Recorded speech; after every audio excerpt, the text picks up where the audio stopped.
चलो शुरू करेंगे, पहले पीवाईक्यू निपटाते हैं। इसके पहले 2 लेक्चर हो गए इसके, जिसमें पहले में 3 MCQ समझाए गए हैं और दूसरे में 7 MCQ।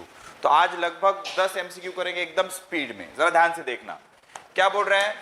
Plane angle and solid angle, याद आ रहा है? एंगल के पास यूनिट होता है लेकिन डायमेंशन नहीं होता, इसी वजह से इसको सप्लीमेंट्री क्वांटिटी बोला जाता है। स्पेशल कैटेगरी में रखा गया इसको, कॉल्ड सप्लीमेंट्री क्वांटिटी। समझ में आ रहा है? तो एंगल ऐसी चीज है जिसके पास यूनिट तो होता है लेकिन डायमेंशन नहीं होता।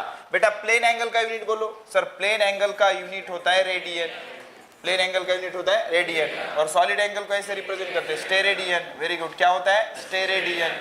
तो इनके पास यूनिट तो है लेकिन डायमेंशन नहीं है। तो दुनिया के 2 ही क्वांटिटी ऐसे है जिसके पास यूनिट है लेकिन डायमेंशन नहीं है।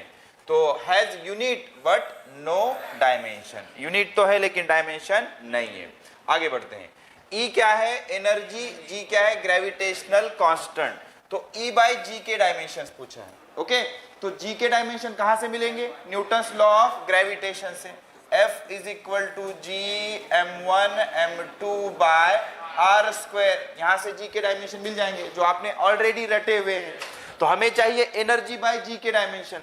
तो एनर्जी बाय जी, एनर्जी के डायमेंशन बोलो।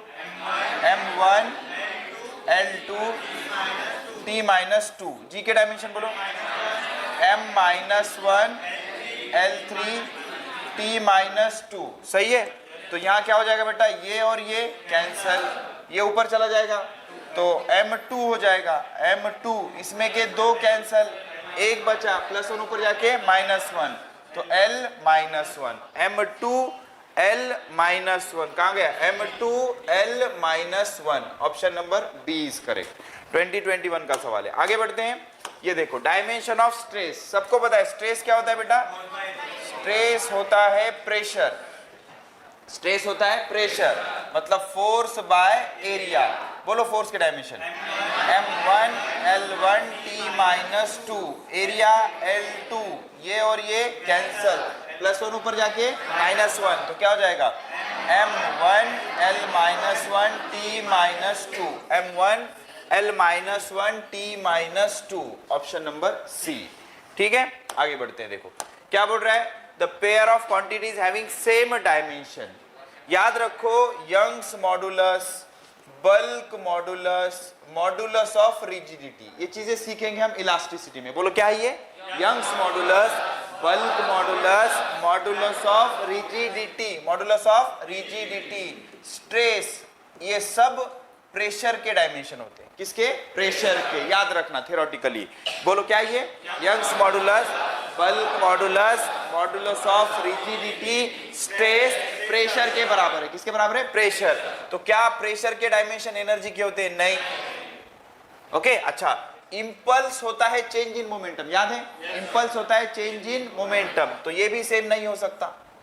उसके बाद एंगुलर मोमेंटम और वर्क के डायमेंशन सेम नहीं हो सकते। हमें पता है वर्क और टॉर्क के डायमेंशन सेम है, वर्क और टॉर्क के डायमेंशन सेम है। और ये बेटा ये सभी क्वांटिटीज यहाँ जो लिखी गई है ये सबके डायमेंशन आना जरूरी है। तो प्रैक्टिस कर लेना, ये जो वर्ड लिखे आपको सरफेस टेंशन के डायमेंशन आना चाहिए। एक बार मैं फॉर्मूले लिखवा देता हूँ फटाफट। तो यंग्स मॉडुलस क्या आएगा? यंग्स मॉडुलस आएगा फोर्स बाय एरिया। दूसरा एनर्जी क्या आएगा? सर एनर्जी आएगा वर्क के बराबर, उसके डायमेंशन याद है। तीसरा इंपल्स क्या आएगा बेटा? इंपल्स होता है फोर्स इनटू टाइम। सही है? उसके बाद चौथा सरफेस टेंशन क्या होता है? सरफेस टेंशन होता है फोर्स बाय लेंथ, याद है? Force by length. उसके बाद पांचवा एंगुलर मोमेंटम क्या होता है? एमवीआर। अरे पहले भी हो गया, एंगुलर मोमेंटम होता है एमवीआर। एम मतलब मास, वी मतलब वेलोसिटी, आर मतलब रेडियस। वर्क सबको पता है। टॉर्क क्या होता है? टॉर्क, टॉर्क होता है फोर्स इनटू परपेंडिकुलर डिस्टेंस। इस सब के डायमेंशन आपको आना चाहिए। ठीक है, फटाफट आगे बढ़ते हैं। ये देखो क्या बोला है? The dimension. ध्यान रखो एक टॉपिक हम सीखेंगे जिसका नाम है इलेक्ट्रोमैग्नेटिक वेव्स। छोटा सा टॉपिक है, हर बार ये इस टाइप का ही कुछ सवाल आता है। तो उस टॉपिक में क्या है कि स्पीड ऑफ लाइट जो होता है 1/√ऑफ μ0 ε0, ऐसे होता है। μ0 क्या होता है बेटा? μ0 होता है परमियाबिलिटी। बोलो क्या? परमियाबिलिटी। ये एक मैग्नेटिक फील्ड का कांस्टेंट है। अभी के लिए इतना याद रखो। μ0 क्या है? क्या है ये? मैग्नेटिक फील्ड से रिलेटेड कुछ कांस्टेंट है। जैसे देखो तीन चीजें, म्यू नॉट, इप्सिलॉन नॉट और जी, कैपिटल जी। कैपिटल जी किससे रिलेटेड है? मास से। म्यू नॉट किससे रिलेटेड है? मैग्नेट से। और इप्सिलॉन नॉट किससे रिलेटेड है? चार्ज से। सिंपल है। तीन चीजें कौन कौन सी बोलो? जी, म्यू नॉट, इप्सिलॉन नॉट। जी किससे रिलेटेड है? मास से। म्यू नॉट मैग्नेट से, इप्सिलॉन नॉट चार्ज से। तो इसका नाम क्या है? परमियाबिलिटी। और इप्सिलॉन नॉट जो होता है ना, उसको बोलते हैं परमिटिविटी। परमिटिविटी। जब ये टॉपिक पढ़ाएंगे तो इसके डिटेल में जाएंगे, अभी इसकी जरूरत है नहीं। ये किससे रिलेटेड है? मैग्नेट से। ये किससे रिलेटेड है? चार्ज से। और एक होता है जी, ये किससे रिलेटेड है? मास से, यूनिवर्सल ग्रेविटेशनल कांस्टेंट। सी क्या है बेटा? Speed of light. सी क्या है? Speed of light. तो ये फॉर्मूला डायमेंशंस में काफी काम आएगा। तो अब क्या करेंगे? C is equal to 1 upon mu naught epsilon naught raise to 1/2। ये प्लस 1/2 पर जाके माइनस 1/2। तो C is equal to mu naught epsilon naught raise to minus 1/2। मतलब इसका मतलब ये है। तो यहां जो दिया है इसका मतलब C मतलब स्पीड, मतलब मीटर पर सेकंड, मतलब L1t-1। भेजे में घुस गया ये L1t-1। तो L1t-1 ऑप्शन नंबर C लग रहा है। सही है। अच्छा, जो दिया है उसके जगह क्या करेंगे? ये यूज करेंगे। तो L1t-1। आगे बढ़ते हैं। देखो क्या बोल रहा है? The ratio of Planck's constant and moment of inertia. याद रखो बेटा, कल ही समझाया था Planck's constant H is equal to E into T. याद है? Planck's constant H is equal to E into T. E मतलब एनर्जी, T मतलब टाइम। याद रखना बेटा, moment of inertia rotational dynamics में सीखेंगे हम। ये होता है मास इंटू डिस्टेंस का स्क्वायर। मास इंटू डिस्टेंस का स्क्वायर। ये के मतलब यहाँ पे डिस्टेंस है, इसको रेडियस ऑफ गायरेशन भी बोलते हैं, लेकिन आपके मतलब की चीज है नहीं, आप डिस्टेंस की तरह उसको याद रखो। This is moment of inertia. ये क्या है? Moment of inertia. Moment of inertia. और H क्या होता है बेटा? छोटा h क्या होता है? Planck's constant. क्या होता है? Planck's constant. हमें रेशियो बताना है H का मोमेंट ऑफ इनर्शिया के साथ। तो H divided by moment of inertia. बोल मेरे भाई, H क्या है? E into T. Moment of inertia mass into distance का स्क्वायर। एनर्जी के डायमेंशन बोलो फटाफट। m1 L2 t-2। टाइम के डायमेंशन t1, मास के डायमेंशन m1, डिस्टेंस का स्क्वायर L2।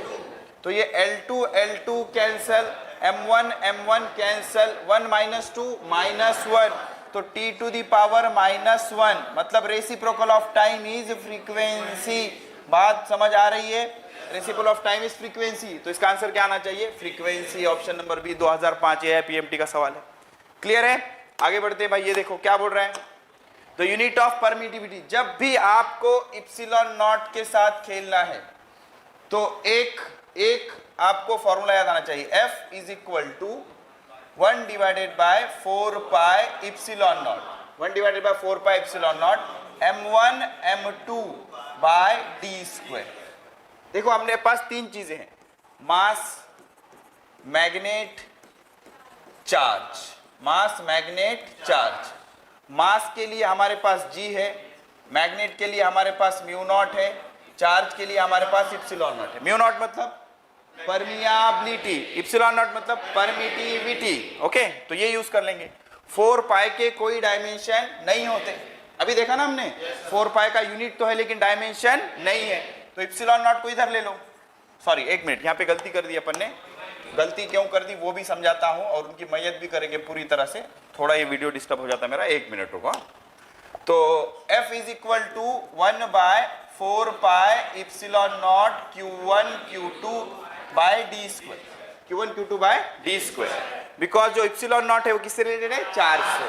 तो इसका कोई यूनिट नहीं या डायमेंशन नहीं, इसे बोल सकते हो। तो इप्सिलॉन नॉट को इधर ले लो, क्या हो जाएगा? Q1 Q2 by F D square. हमें यूनिट लिखना है। चार्ज का यूनिट क्या होता है? कूलम। इसका भी coulomb, coulomb into coulomb, coulomb square. Force का यूनिट न्यूटन, डिस्टेंस का मीटर।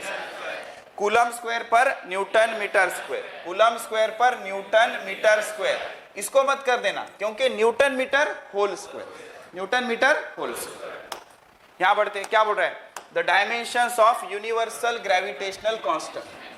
तो जो G होता है वो मास से रिलेटेड है, तो फॉर्मूला क्या होगा? F is equal to G m1 2 by D square. F force, m1 पहला मास, m2 दूसरा मास, d डिस्टेंस। तो g क्या हो जाएगा, g हो जाएगा FD² बाय m1 m2। इसमें सबके डायमेंशन डालेंगे, फोर्स के, डिस्टेंस के, पहला मास दूसरा मास, तो डायमेंशन क्या आ जाएंगे m-1 L3T-2, ये रट चुका है हमें, m-1 L3T-2, m-1 L3T-2। Okay, which of the following groups have quantities that do not have same dimension? Same dimension नहीं है। अभी सिखाया मैंने, प्रेशर और स्ट्रेस एक ही होता है, वेलोसिटी और स्पीड एक ही होता है, बस डायरेक्शन का फर्क होता है, और डायमेंशन को डायरेक्शन से लेना देना नहीं है। फोर्स इंपल्स एक है क्या? नहीं। वर्क और एनर्जी एक है, वर्क एनर्जी एक है, फोर्स इंपल्स सेम नहीं है। और याद रखो बेटा, इंपल्स का मतलब मैंने पहले भी पढ़ाया था आपको, change in momentum. Impulse means change in momentum. तो इंपल्स के डायमेंशन किसके जैसे होंगे? मोमेंटम के जैसे। इंपल्स के डायमेंशन फोर्स के जैसे नहीं होंगे।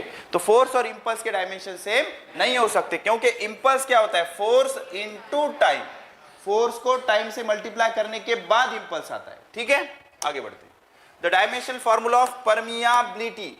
क्या? परमियाबिलिटी। देखो अभी समझाया था मैंने, हमारे पास तीन चीजें हैं, मास, चार्ज, मैग्नेट। मास, चार्ज, मैग्नेट। जब भी मास के साथ डील करना है तो जी, चार्ज के साथ इप्सिलॉन नॉट, मैग्नेट के साथ म्यू नॉट या म्यू। ओके, तो इसका लॉ क्या बनेगा? F is equal to G m1 m2 by D square. इससे जी के डायमेंशन आएंगे। इसका लॉ क्या बनेगा? F is equal to 1 by pi epsilon naught q1 q2 by D square. इसका क्या आएगा? F is equal to mu naught by 4 pi, mu naught by 4 pi या mu by 4 pi, m1 m2 by D square. बेटा ये m1 आपके लिए नया है, ये m1 मतलब मास नहीं है, ये m1 मतलब पोल स्ट्रेंथ। क्या है? Pole strength. जो मैग्नेट होता है ना, उसके पास दो पोल होते हैं, south pole and north pole. तो एक पोल की ताकत आयरन को या मैग्नेटिक मटेरियल को अट्रैक्ट करने की, उसको बोलते हैं पोल स्ट्रेंथ। इसका यूनिट आपको रटना पड़ेगा। इसका जो यूनिट होता है वो होता है एम्पियर मीटर। अभी के लिए इतना काफी है, एम्पियर मीटर। तो हमें क्या चाहिए? म्यू के डायमेंशन, तो इसको यूज करते हैं। F is equal to mu naught by 4 pi into m1 m2 by D square. देखो जब डायमेंशन का खेल खेलते हैं हम, इसका कोई काम नहीं होता। म्यू नॉट या म्यू एक ही कंसीडर करो, इसको इधर ले लो, F D square by m1 m2। बताओ बेटा फोर्स के डायमेंशन m1 L1 T-2, वो एनर्जी के है, और डी स्क्वायर मतलब L2 m1 m2। m मतलब पोल स्ट्रेंथ है, पोल स्ट्रेंथ की dimension ampere metre. Ampere metre मतलब A1 L1, इसके फिर A1 L1। ये एक पोल स्ट्रेंथ है, दूसरा पोल स्ट्रेंथ, तो ये कैंसिल हो गया यहाँ पे। और क्या कैंसिल हो गया? ये L1 और ये कैंसिल, तो क्या हो जाएगा? m1 L का क्या बचा? L1, m1 L1 T-2 A-2, -2, ये 1 1 2 प्लस 2 पर जाके -2, m1 L1 T-2 A-2, m1 L1 T-2 A-2। ठीक है, इसके बाद